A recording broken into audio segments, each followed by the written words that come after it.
There is a moment in every person's life when the universe decides it has been patient long enough. When every shortcut taken, every person looked down on, every kindness ignored finally adds up to a bill that cannot be avoided. Most people never see it coming. Most people are too busy being certain they are untouchable to notice the ground shifting beneath their feet. This is a story about one of those moments. It happened on a Tuesday afternoon in a grocery store parking lot in a small Midwestern town called Millhaven, Ohio. Population just under 11,000. The kind of town where people still hold doors open for strangers, where neighbors bring casseroles when someone gets sick, and where everybody, and this is important, everybody knows everybody.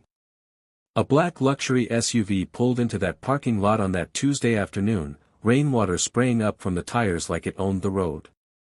And the young man behind the wheel, tinted windows down just enough to see his expression, believed with every fiber of his being that he did. He had money.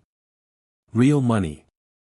The kind that changes how a person walks, how a person talks, how a person sees other people, or stops seeing them altogether. At just 26 years old, Ethan Caldwell had sold his first technology company for $31 million. He had been featured on the cover of a regional business magazine under the headline, "The Future of American Innovation." He had spoken at a university graduation ceremony. He had a penthouse in Columbus and a lake house in Michigan. He had, by every measure that modern culture uses to define a man's worth, made it. But the day he laughed at an elderly woman in that parking lot was the day his life began to fall apart. And what happened next would cost him more than money. It would cost him his identity. Because this woman was not who he thought she was. She never had been. Before we go further, if you believe respect still matters in today's world, type the word respect in the comments right now.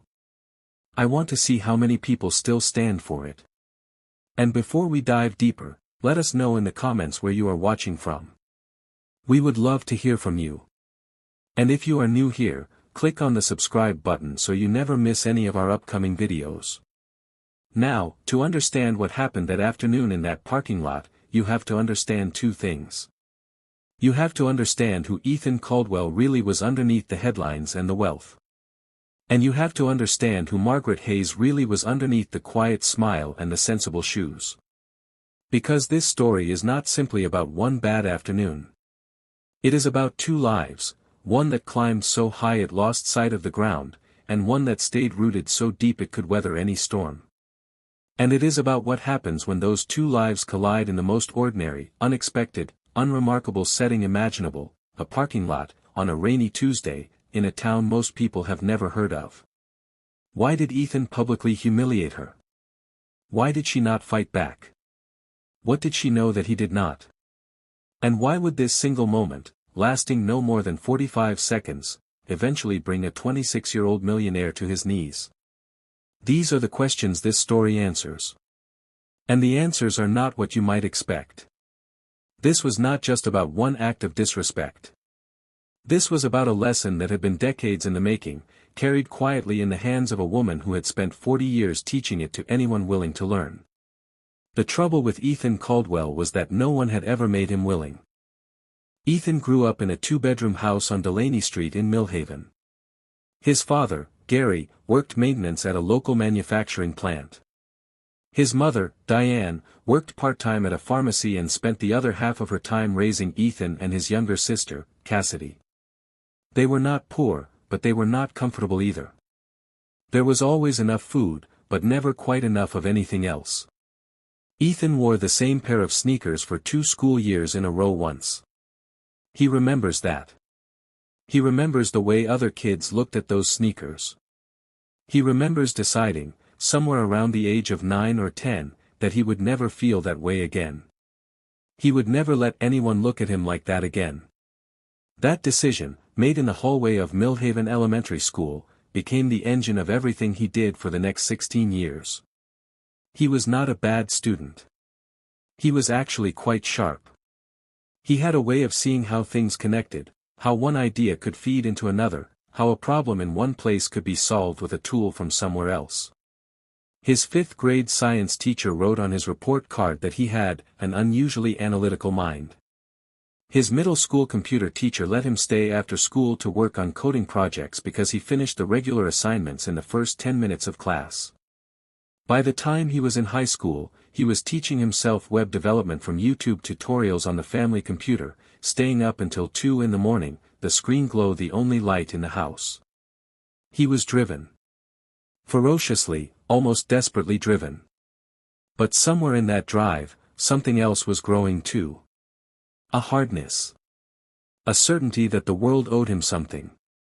That all those years of watching other kids have what he did not have had created a debt, and the world was going to pay it. He left Millhaven at 18 on a partial scholarship to Ohio State. He did not come back much. He called his mother on her birthday and at Christmas, and that was mostly it. When he launched his first startup at 21, a logistics software platform that helped small businesses manage supply chains, people in Millhaven heard about it through the local paper. When he sold that company 4 years later for $31 million, the paper ran a front-page story. His mother kept a copy in a frame above the kitchen table. Ethan never saw it. He had stopped coming home by then. People in Millhaven who had known him as a boy said they were proud of him, but some of them said something else too, quietly, to each other. They said he had changed. That the boy they remembered, curious, a little guarded, but fundamentally decent, seemed to have been replaced by someone they did not quite recognize. Someone who had decided that wealth was the same thing as worth. Someone who had started treating people the way those kids had treated his worn-out sneakers. Those who knew him growing up say he was not always like this. And that matters. That matters more than almost anything else in this story. Margaret Hayes had lived in Millhaven her entire life. She was born there. She went to school there.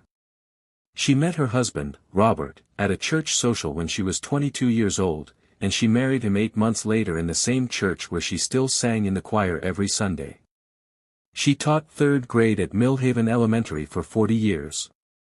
40 years. Think about that for a moment. Think about what 40 years in the same classroom means. It means generations. It means that she taught the children of children she had once taught. It means that she knew almost every family in town, had sat with almost every one of them through something, a difficult year, a struggling child, a moment when a kid who seemed unreachable suddenly opened up. She had a gift for those kids. Especially the difficult ones. Especially the ones who came in angry, or scared, or carrying something heavy that they did not have the words for yet. She had a way of seeing past all of that. A way of sitting quietly next to a child who was acting out and saying, without judgment, without impatience, I see you. I know you are more than this. Now show me. Robert Hayes passed away 5 years before that Tuesday in the parking lot. Pancreatic cancer, diagnosed in October, gone by February. 4 months. Margaret said later that those 4 months were simultaneously the longest and shortest of her life. He was her anchor, her compass, the person who made a 2-bedroom house on Elm Street feel like the center of the universe. When he was gone, the silence in that house was almost physical. She described it once to her friend Dorothy as feeling like the whole house had exhaled and never breathed back in. She grieved deeply, quietly, and then she did what she had always done. She got up. She made her coffee. She went to church. She tended her garden. She visited former students who were going through hard times. She brought meals to elderly neighbors who could not cook for themselves. She lived with intention, with dignity, with the kind of quiet grace that most people spend a lifetime searching for and never quite find. She had a wooden plaque in her kitchen that said, "A gentle answer turns away wrath." She had lived by that her entire life. Margaret had seen boys like Ethan before. Angry boys who became hard men.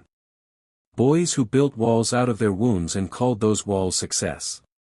She had spent 40 years meeting them in her classroom, usually when they were 8 or 9 years old, still young enough to be reached. She knew what was underneath the arrogance. She had always known. And on that Tuesday afternoon, in that parking lot, when she looked into the face of the young man honking at her from his luxury SUV, she recognized something that he did not even recognize in himself. It was a little after 3 in the afternoon. The rain had started about an hour earlier, not a heavy rain, just a steady, gray drizzle that made everything feel slightly softer, slightly slower.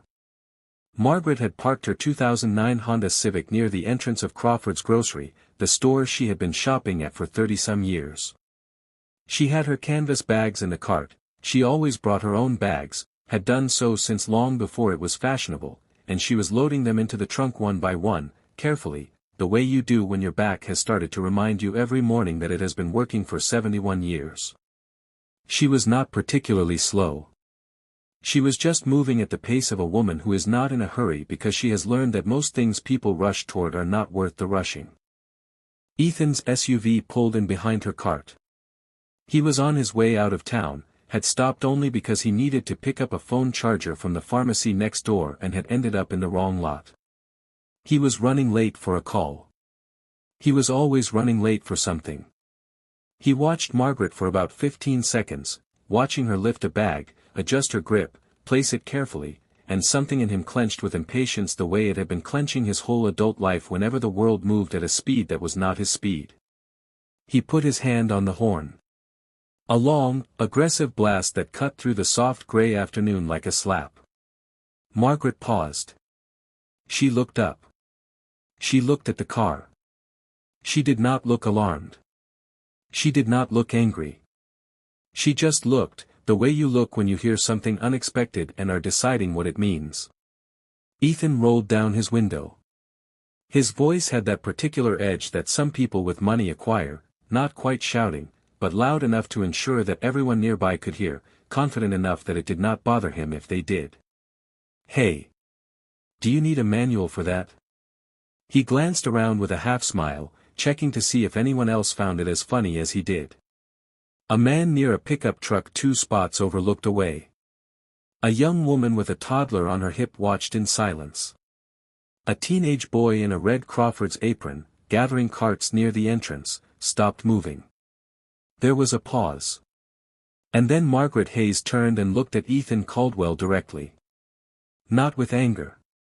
Not with tears. Not with the flustered embarrassment that he had half expected. She looked at him with something far quieter and far more devastating than any of those things. She looked at him with recognition. Then she said, clearly, calmly, in the same voice she had used for 40 years with children who were acting out, "Young man. One day, you'll understand." She held his gaze for just a moment longer.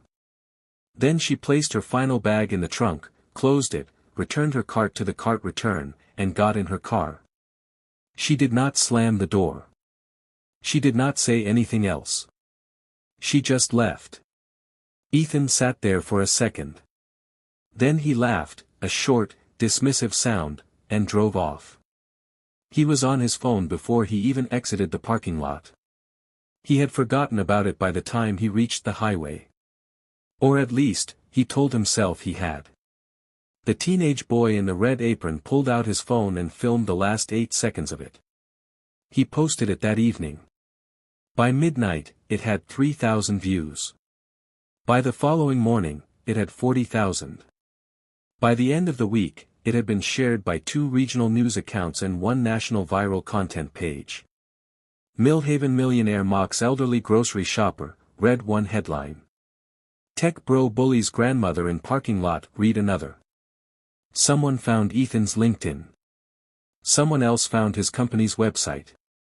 And just like that, the world had an opinion about Ethan Caldwell that had nothing to do with his net worth. 3 days later, his company's stock began to collapse. Now let me ask you something. And I want you to really sit with this question before you keep watching. Have you ever been in that parking lot, not as Margaret, but as one of the bystanders? Have you ever watched something like that happen and looked away? Or stayed quiet because it wasn't your moment to speak? Because most of us have been there. Most of us have watched someone be diminished and told ourselves there was nothing we could do. This story is partly about that too. If you are watching this from somewhere in America right now, drop your state in the comments. I want to see where respect still lives in this country. And keep watching, because what happens next is something nobody in Millhaven expected. Not even Margaret. The video spread in the way that things spread in the digital era, fast, impersonal, and utterly beyond the control of the people involved. Ethan's PR firm called him on a Thursday morning, 2 days after it posted.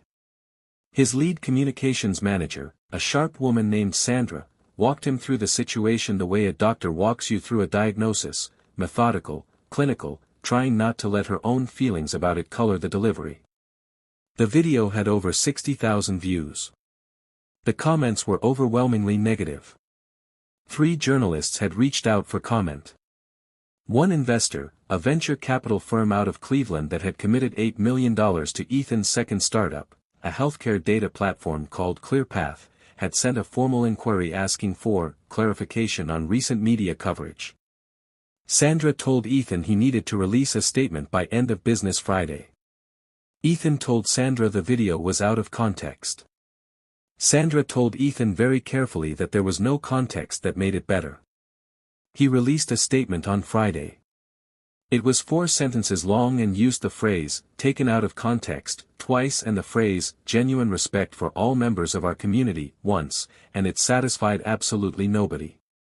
The Cleveland firm sent another email on Monday morning. This one was not an inquiry. This one was a notice of review. By Wednesday, 2 other investors had made similar moves. By the following Monday, Ethan's business partner of 3 years, a man named David Park, had requested an emergency board meeting. The board meeting lasted 4 hours. Ethan walked out of it with a reduced operational role, still technically the founder and a major shareholder, but no longer the face of the company in any public capacity. ClearPath's public relations department would handle all media going forward. Ethan Caldwell was, for the first time in his adult life, being managed instead of managing. His employees, and ClearPath had 63 of them at this point, were not silent. 3 of them resigned within 2 weeks of the video going public, all citing cultural concerns. One of them, a 29-year-old project manager named Keisha, gave a brief interview to a local Columbus news station in which she said, carefully but unmistakably, that the parking lot video was not the first time she had witnessed that kind of behavior from Ethan. She did not elaborate. She did not need to. The headline did enough: ClearPath employees cite pattern of disrespect following viral video. The Cleveland firm pulled out entirely on a Thursday afternoon in a letter that was professionally worded and emotionally cold. $8 million, gone. The company had been valued at $44 million. Within a month of the video, independent analysts had revised that estimate downward by more than 30%. Back in Millhaven, the reaction was something different. Not the sharp, digital fury of strangers online, but something slower, warmer, and in many ways more powerful. People who had known Ethan as a child were disappointed in a way that felt personal. His mother, Diane, did not call him after she saw the video. She waited for him to call her. He did not call for 11 days. When he finally did, she said very little. She said, "I raised you better than that, Ethan." And then she said she loved him. And that was the conversation. But for Diane, who still had his business magazine photo framed above her kitchen table, something changed that day. She did not take the photo down. But she stopped looking at it. Margaret, meanwhile, had become something of an involuntary figure in the national conversation. Local journalists came to her door. A producer from a cable news show called her home phone. A social media account dedicated to wholesome stories reached out asking to interview her. She declined all of it, politely and firmly. She was not a story. She was a person. When her neighbor Dorothy asked her how she felt about the video going viral, Margaret poured them both a cup of coffee, sat down at her kitchen table, and said, "I'm not interested in that young man's punishment, Dorothy. I'm interested in his education." Dorothy told that to someone at church. That person told it to someone at the diner. And somehow those 2 sentences, quiet, said over a cup of coffee in a private kitchen, made it into a local blog post that was shared over 20,000 times. Here is the thing about a small town that people who have never lived in one do not fully understand. A small town has a memory. It holds on to things. It holds the full picture of a person across their whole life, not just the highlight reel they project to the world. And in Millhaven, the full picture of Ethan Caldwell included things he had long since tried to forget. It included the fact that he had once been one of Margaret Hayes's students. 3rd grade. 22 years ago. What Margaret remembered about 8-year-old Ethan Caldwell was not what most teachers would have led with. She would not have started with how smart he was, though he was. She would not have started with how quick he was to finish assignments, though he was that too. What she would have started with was how he held himself. Even at 8 years old, Ethan carried a kind of braced tension, a permanent readiness for something to go wrong, a practiced wariness in the eyes that she had seen before in kids whose home lives were harder than they let on. He was not disruptive. He was not openly difficult.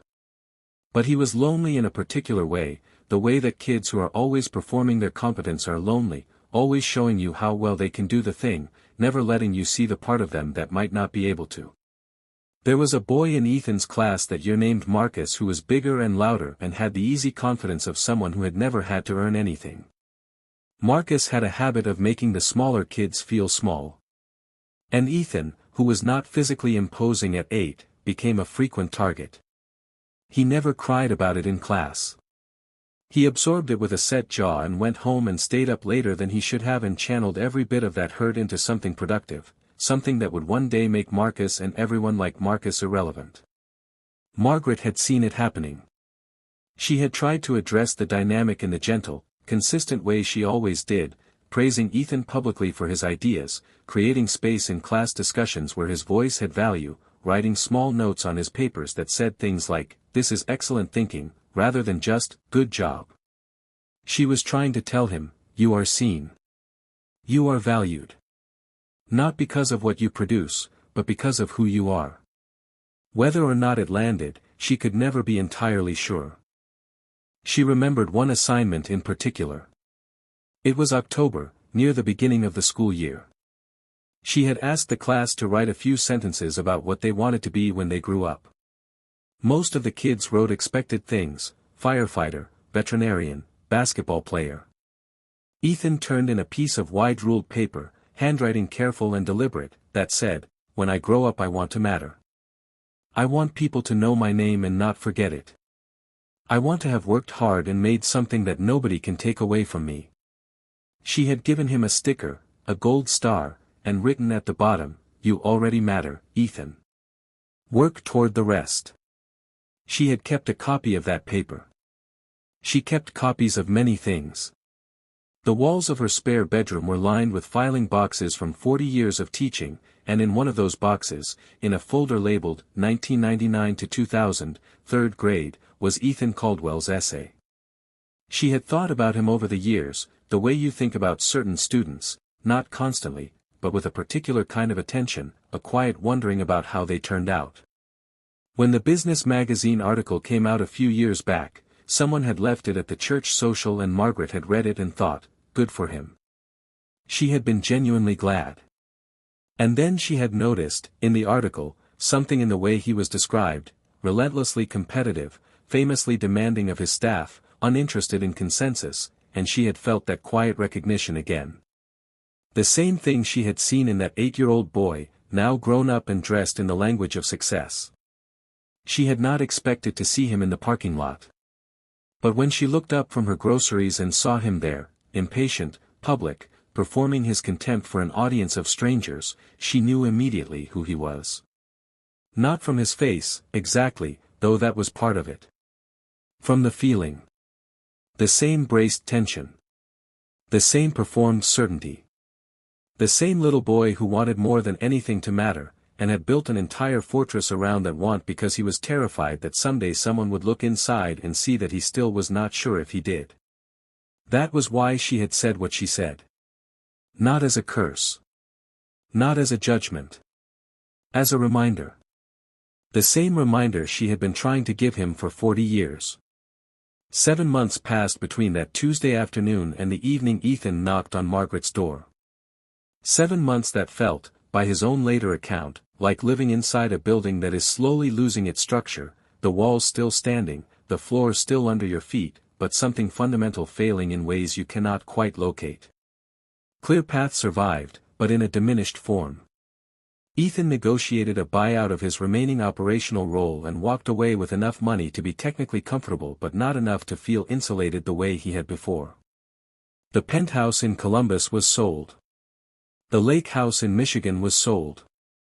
He moved back to Millhaven, which was the only place left that was his, not in a financial sense, but in the way a person sometimes has to return to where they started in order to understand how they got lost. He had not been back in years.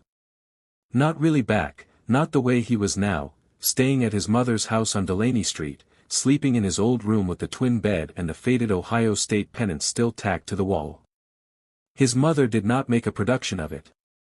She just set a plate for him at dinner and made coffee in the morning and let him be whatever he needed to be. They did not talk about the video or the investors or the company, not directly.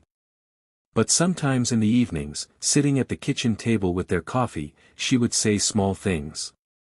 Quiet things. Things like, you know Mrs. Hayes still sings in the choir. I see her every Sunday. Or, I heard she volunteers at the youth center on Tuesdays now. She was not pushing him. She was just opening doors, the way she always had. Whether he walked through them was up to him. He thought about that afternoon in the parking lot a lot during those 7 months. Thought about it at 2 in the morning when he could not sleep. Thought about the way she had looked at him, not with anger, not with fear, not with the wounded expression he might have expected. With that steady, unhurried recognition.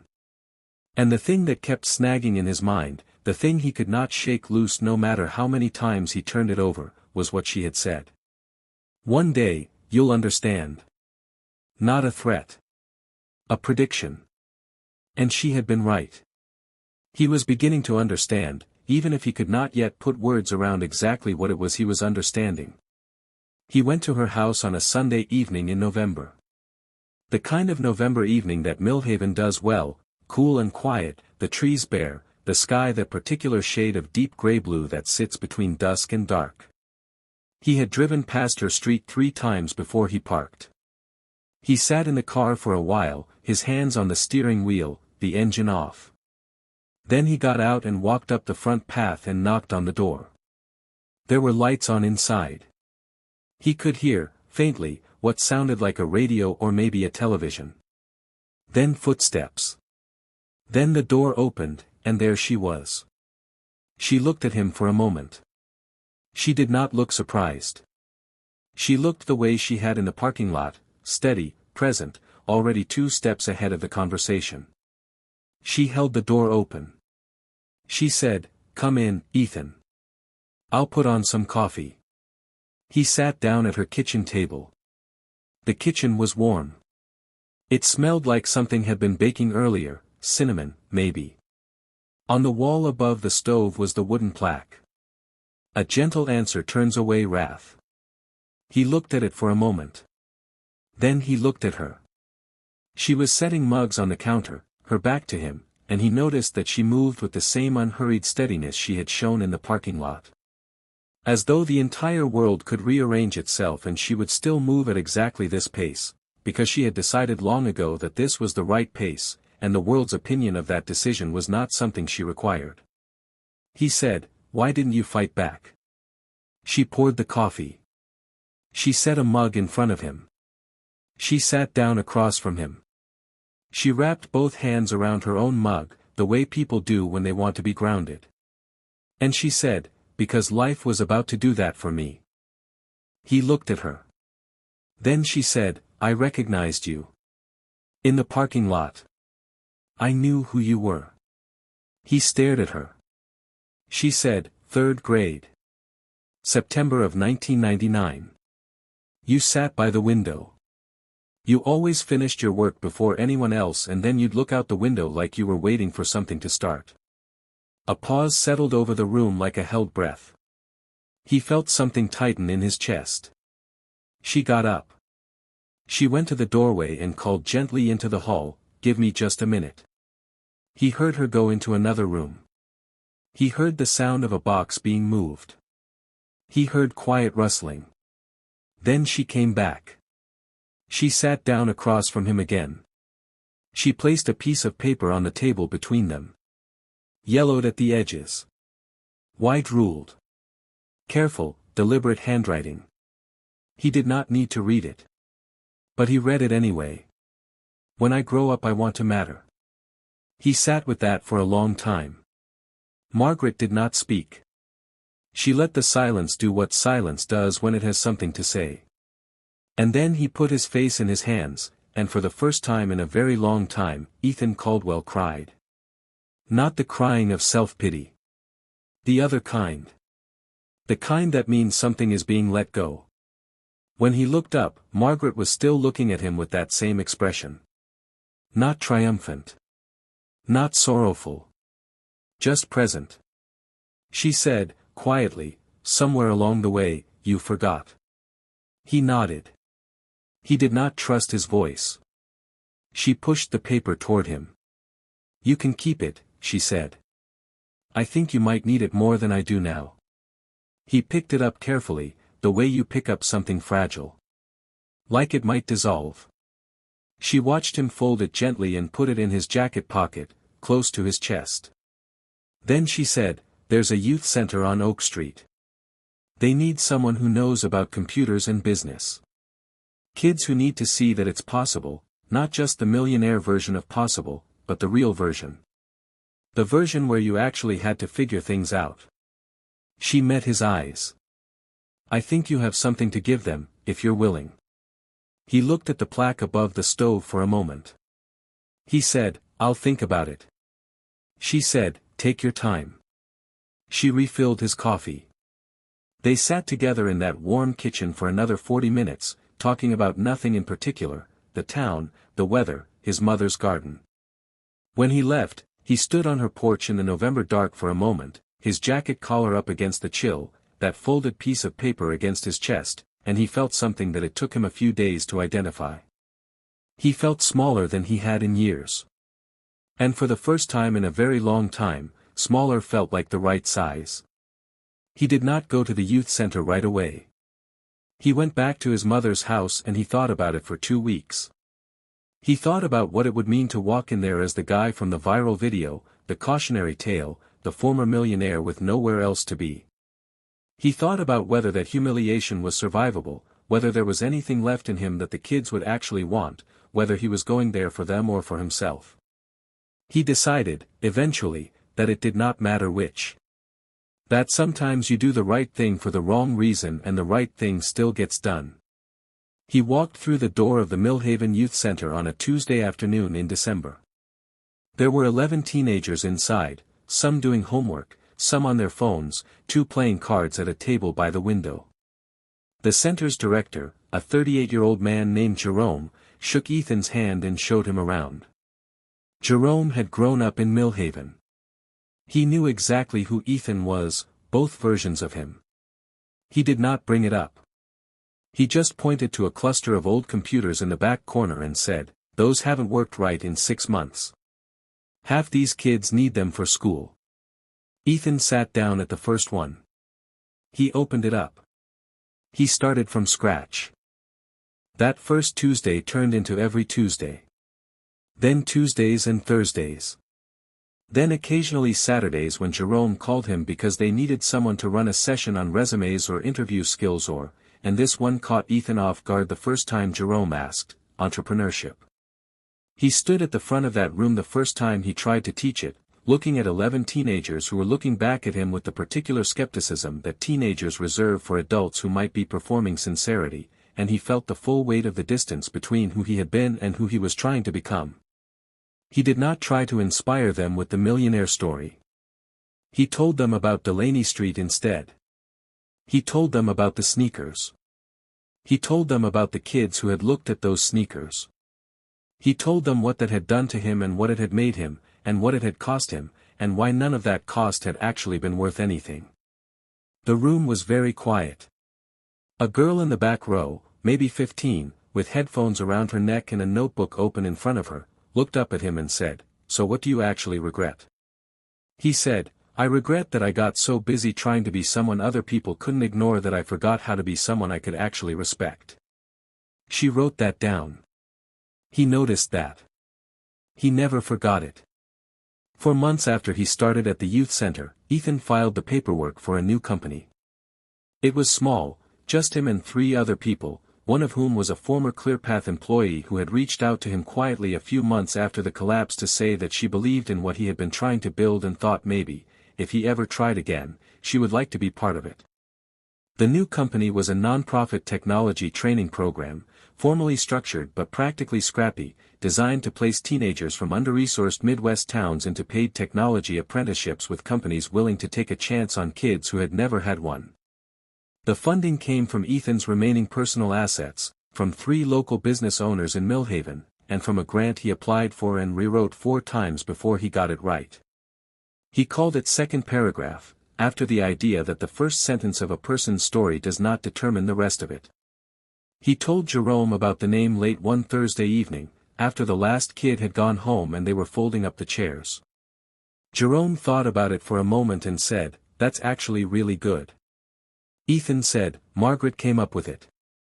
That was not entirely true, but it was true enough. 6 months after Second Paragraph launched, it had placed 22 teenagers in apprenticeships across Ohio and Indiana. A regional newspaper ran a story. The headline read, "Former Tech Millionaire Funds Education Initiative, and this time, it's personal." The story mentioned the parking lot video, briefly, as context. It also mentioned Margaret Hayes. Margaret was asked for a quote. She gave one, which was unusual for her. She said, "I always believed in Ethan Caldwell. I just needed him to believe in himself for the right reasons." The story was shared several thousand times. Ethan's mother saw it and sat at her kitchen table for a long time with her coffee, looking at her phone screen. She did not take the magazine photo down. But she moved it to make room for a printout of the newspaper story. A year after the parking lot, the Millhaven Community Foundation held its annual recognition dinner at the local VFW hall. It was the kind of event that small towns do well, folding tables with good tablecloths, a potluck element despite the formal invitation, the mayor giving a speech that is mostly jokes and a few genuine sentiments. That year, the foundation recognized Margaret Hayes for her lifetime of service to the community. It was not a controversial choice. There was not a person in that room who did not have at least one story about something Margaret had done for them or someone they loved. When her name was announced, the room stood up before the applause started. That is the thing about people who have been quietly showing up for others for 40 years. When the moment comes, the room does not need to be asked. Ethan was asked to introduce her. He stood at the podium in a dark blue jacket, no tie, and he looked out at that room, his mother in the 3rd row, Jerome from the youth center at a table near the door, the girl with the headphones and the notebook from his Tuesday session sitting next to her mother, his former schoolteacher looking up at him from the front table with that expression, and he took a breath. He said, "A year ago, I drove into this town and stopped at a parking lot and did something I am ashamed of. And instead of reacting the way she had every right to react, the woman I want to introduce tonight looked at me and told me that one day I would understand. She was right. I want to share what I understood." He paused. He reached into his jacket pocket. He unfolded the piece of paper. "When I grow up, I want to matter." His voice broke slightly. He let it. He said, "I am 27 years old and I am still figuring out what that sentence means. But I know more about it than I did a year ago. And most of what I know, I learned from her." He gestured toward Margaret. He said, "Please welcome the woman who has been teaching this town its better self for 40 years. The room stood again. Margaret walked to the podium. She hugged Ethan briefly, pressed her hand to his cheek for a moment, the way a teacher does when a student finally gets the thing they have been trying to say. She stepped to the microphone. She said, "The richest classrooms I ever taught in had very little money. But they were full of young people who were willing to try. That is all I have ever asked of any of them." She looked at Ethan. That is all I ask of any of you. Before we close this story, I want to ask you something. And I want you to really think about it. If you had been Ethan, if you had built something from nothing, if you had carried the weight of being looked down on your whole childhood and finally arrived at a place where no one could look down on you, do you think you would have handled it differently? Or is it possible that any one of us, given the same combination of ambition and pain and early wounds, might have ended up in that same parking lot, in that same moment, doing that same thing? I think that is the real question this story asks. Not whether Ethan was a good person or a bad person. But whether goodness and badness are fixed, or whether they are choices we keep making, over and over, every single day. And this question, what if the person who humiliated you was not doing it because they were powerful, but because they were afraid? What if the arrogance was not confidence at all, but the loudest possible way of saying, please see me, please tell me I matter? How would that change the way you responded? How would that change what you felt? Margaret Hayes knew the answer to that question. She had known it for 40 years. She answered it not with anger, not with a takedown, but with 6 quiet words and a cup of coffee on a November evening. And those 6 words built something that $31 million never had. They built a person. And sometimes, that is the most powerful thing in the world. He thought she was just an old lady. But she was the mirror he did not know he needed. Wealth is easy to acquire and easy to lose. Character takes longer. It is built in the moments you choose patience over contempt, presence over performance, humility over the need to be the loudest voice in the room. It is built, sometimes, in parking lots on rainy Tuesday afternoons. And it can be lost there too. The question is not whether we fall. The question is whether, when the fall comes, there is someone with enough wisdom and enough grace to hold up a mirror and say, I know you. I know you are more than this. Now show me. Margaret Hayes spent 40 years asking that question. And eventually, Ethan Caldwell answered it. If you believe it is never too late to change, subscribe right now. This channel is about real stories that remind us who we are. And if you think this story was powerful, wait until you hear what happened when a waitress recognized the man who once fired her. That story is coming, and you do not want to miss it.